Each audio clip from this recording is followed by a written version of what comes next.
The Ghost Town broadcast, Willow Creek, California. Imagine a town that disappears from every map, yet its radio broadcasts continue. People listening swear they can hear daily life, voices, weather updates, and even local chatter. This is not fiction. This is Willow Creek, California, a town that vanished in 1963 and left behind something no one could explain.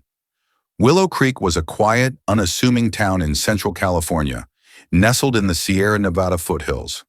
It had one main street, a small post office, a diner, a gas station, and roughly 1,200 residents.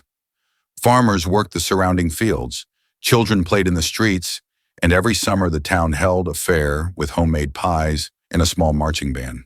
Its routines were simple and familiar, which made what happened next all the more unsettling. In early 1963, the state announced plans for a new dam that would flood part of the valley. Residents were given relocation assistance, schools closed, and businesses were offered compensation to move. By spring, the streets were quiet. Families loaded their cars, livestock were relocated, and Willow Creek appeared to be deserted. Maps were updated to reflect its removal, and satellite surveys decades later would show nothing but overgrown roads and empty lots. Then the strange reports began. In June of 1964, amateur radio operators in nearby towns reported hearing normal daily activity coming from Willow Creek. The first person to document it was a ham operator named Richard Tanner.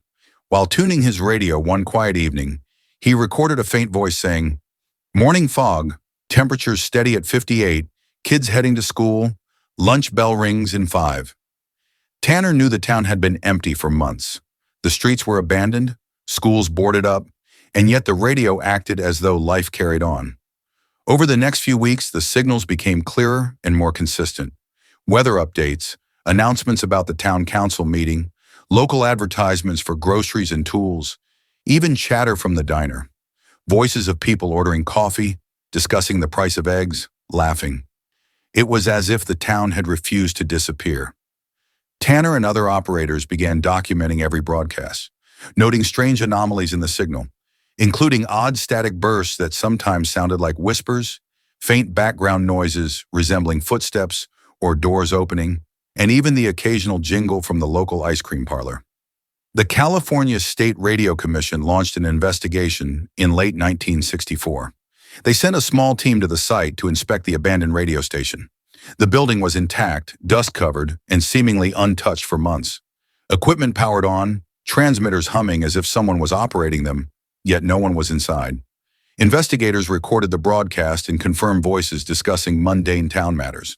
Frank Dobbs, a senior investigator, wrote in his report that it defied all logic.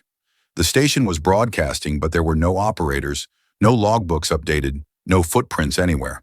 The phenomenon could not be explained. Locals in surrounding towns began reporting eerie experiences. One woman in Oak Ridge, 12 miles from Willow Creek, claimed to hear her deceased father's voice issuing instructions on how to prepare breakfast while she was asleep. A former teacher living in Sacramento said she could hear her students laughing and reciting lessons.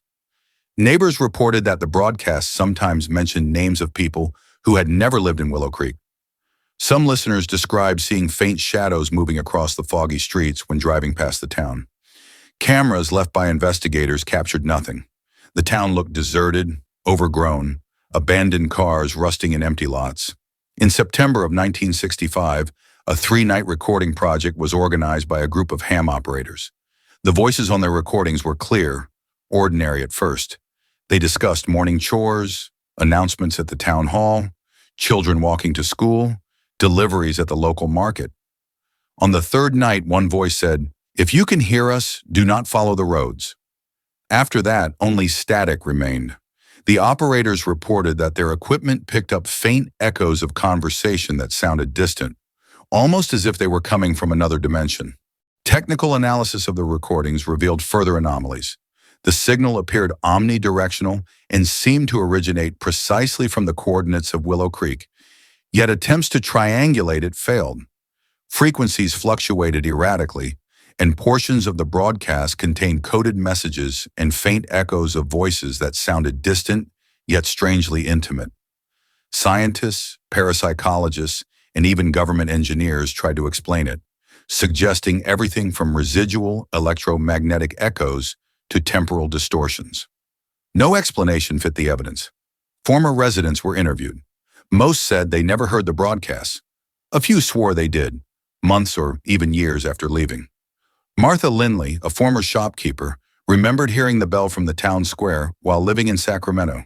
She remembered the sound of children laughing, dogs barking, and a man calling for fresh bread at the bakery. She knew she was not dreaming. Others reported hearing conversations that referenced private matters they had never discussed in public. The broadcasts appeared to know them in ways that defied logic. Attempts to access Willow Creek physically only deepened the mystery. Roads to the town were blocked, overgrown, or vanished entirely. Satellite imagery showed the streets, the main road, and scattered buildings, yet none of them contained any sign of life.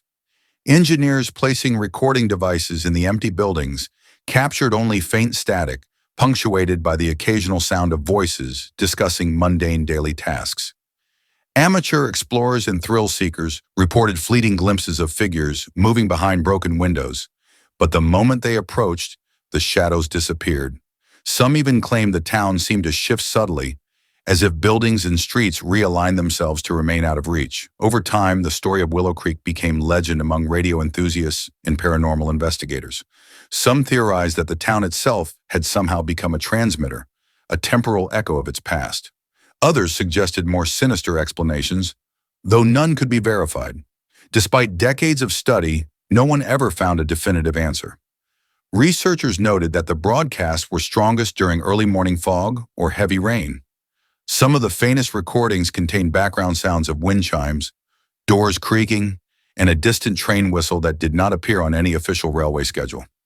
The town seemed to exist in a liminal space, partially in the real world, partially in another layer that defied physical measurement.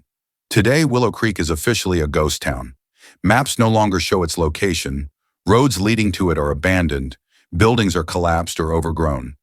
Yet occasionally, someone tuning an old ham radio frequency will hear it, voices of people who should not exist, performing the ordinary tasks of a town that vanished.